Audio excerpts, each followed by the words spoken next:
Habari njema, ndiyo, ni habari njema kwa watu wa Mwanza mjini. Kanisa la Ecclesia Pentecostal Revival wakishirikiana na huduma ya Jehovah Shalom Ministry inayoongozwa na mtumishi wa Mungu Apostle Peter Mponzi wanakuletea siku 8 za kongamano la kurejeshwa kila kilicho chako. Kumbuka, mtumishi wa Mungu Apostle Peter Mponzi amepewa neema na nguvu ya kuwafungua watu wenye shida mbalimbali. Njoo upokee muujiza wako. Kongamano hili litafanyika kuanzia tarehe 13 hadi tarehe 20 mwezi wa 4 mwaka 2025. Ni katika kanisa la Ecclesia Pentecostal Revival lililopo Mwanza Kishiri Bukaga, nguzo 20 kwa chini. Kumbuka, watumishi wa Mungu waliojaa upako watahubiri kama vile Apostle Peter Mponzi kutoka Babati mjini atahubiri, Pastor Elisha John mwenyeji atahudumu, Mwalimu Elihuruma Cornelio kutoka Manyara atafundisha, Mchungaji Ramson Mponzi kutoka Babati atahubiri, Matayo wa Mchitabu kutoka Dodoma atahubiri, Stanley Petro kutoka Dodoma atahubiri, Agnesi Lisulile kutoka Dodoma atahubiri, Christina Mtuli kutoka Iringa atahubiri. Bila kusahau waimbaji mbalimbali watakuwepo kama vile Mr. Sibanduki kwa Yesu kutoka Dar es Salaam ataimba, Neema Ngomoka kutoka Dodoma ataimba, Alamuziki kutoka Mwanza ataimba na wengine kibao. Neno kuu Yoeli 2:25 nalo linasema ulichokipoteza kitarejeshwa kwa jina la Yesu Kristo. Muda saa 4 kamili hadi saa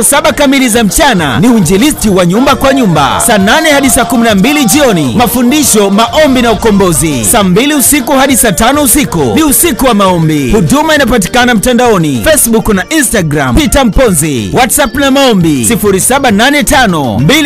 0785201597. YouTube Apostle Peter Mponzi. Kwa mawasiliano zaidi piga simu namba 0767749159. Wote mnakaribishwa.